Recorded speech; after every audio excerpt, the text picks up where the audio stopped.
So let's talk storage of your spring produce. Now that a lot more fresh items are coming into season, it's important to store them properly so that you don't end up throwing away unused produce and wasting money. Now we're just talking fresh today, not frozen, and I'll be mostly covering how to keep your items washed and ready to use, since I personally find that when they are ready to use, I actually use them. So let's go ahead and start with fruit, and more specifically berries. Now proper berry season doesn't actually start until summer, but I am starting to see a lot more berries pop up now that it's spring, especially blueberries and strawberries. And I do happen to have some blueberries fresh from the store, so let me show you guys how I wash and store them. Now most of the advice that I've read for berries is to wash them just before you use them, but I personally find that if I do that, I end up not using them at all. Sure, in an ideal world, I would be rinsing everything right before I use it, but I don't know about you guys, but I make breakfast in about 3 minutes or less, and I don't want to be taking up time every single day rinsing berries. So let me show you instead what has been working for me. I actually just do a little solution of water and plain vinegar.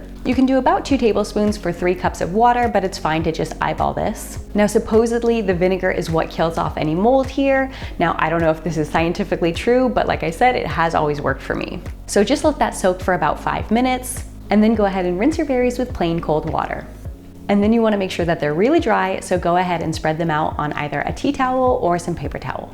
Pro tip, keep an eye out for any bad berries while you're doing this, because one bad berry can spoil all the others around it. Now when you're ready to store your berries, go ahead and line your Tupperware with either a tea towel or some paper towel. This will help absorb some of the moisture, which causes mold, so definitely don't skip this part. This hack will work for strawberries, blueberries, blackberries, and raspberries, but I do find it's best to store different berries separately because they spoil at different rates, so it's better just to keep them separate. Also, if you aren't going to use your berries right away, let's say you have a special recipe that you've purchased them for and you know you won't be using them for a few days, then it is best to wait to rinse them if that's an option, especially with delicate berries such as raspberries. They really are best if you rinse them and then use them right away. So of course the storage technique that I just shared is the best for having your berries ready to use.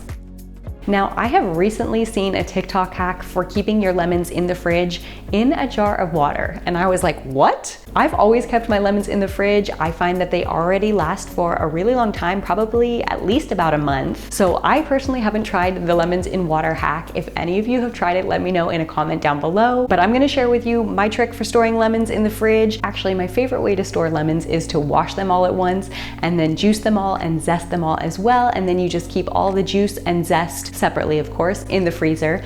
But since we're talking about fresh hacks today, not freezer hacks, then I will show you what I usually do if I want to keep them fresh. So I find that just placing them in the bottom crisper drawer of the fridge, unwashed, just straight from the grocery store, will keep them fresh and ready to go for at least a month. Or if you want your lemons really ready to use, go ahead and juice them and store that lemon juice in the fridge in a glass jar. The juice will stay fresh for a couple weeks, and this way it'll be much easier to add into your recipes. Now, I haven't actually seen any rhubarb at my local stores yet, but I know it is a popular springtime vegetable. Yes, that's right, I said vegetable. Even though it's often eaten with fruit, rhubarb is actually a vegetable. So rhubarb is actually quite easy to keep fresh. You just want to keep it wrapped in the fridge. You can wrap it in a damp cloth to maintain humidity, and then just store it in a Ziploc bag with the top left open. Pro tip, you do not want to store your rhubarb near any apples, avocados, mangoes, tomatoes, or any other ethylene producing fruits, because this will make your rhubarb go off too quickly. And I'm actually not as familiar with rhubarb, so if you guys have any other rhubarb storage tips, let us know in the comments down below. Now in my spring produce haul video, I already showed how to keep asparagus fresh, but in case anyone missed it, let me show you guys again. So all we need to do for asparagus is to trim the ends and add them to a glass filled with about 1 inch of water. And once your asparagus is looking like a bouquet of flowers, go ahead and store that in the fridge and just change the water every few days or as needed. Beets are great because they are quite hardy and they actually last in the fridge quite a while. If you end up buying beets with the leaves attached, you do want to remove the leaves before storing your beets in the fridge. So go ahead and just chop those, and actually beet greens can be eaten, so don't throw those away. So once you've removed the leaves from your beets, go ahead and store them in either a plastic bag or a produce bag in your crisper drawer. And that is why I love beets, because they're one of the few vegetables that I don't have to stress about meal prepping right away. I mean, I do usually end up washing them at the same time as everything else, but at least I know I have the option to keep them in the crisper drawer if I can't get to them right away.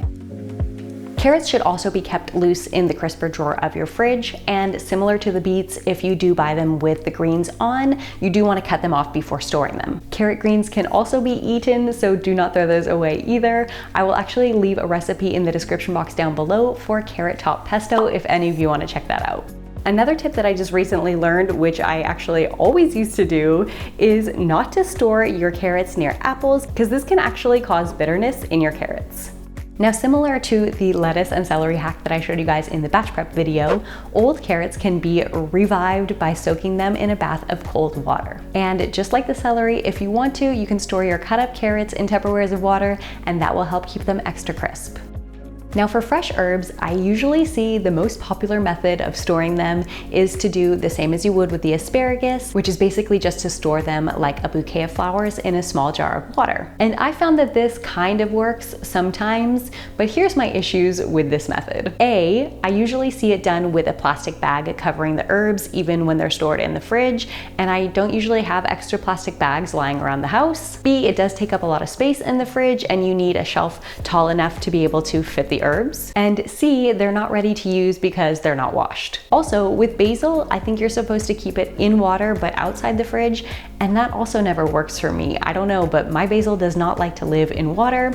So here's what I have found works instead. As soon as I get them home or whenever I'm doing my meal prep, I go ahead and wash them in a separate basin just to keep them separated.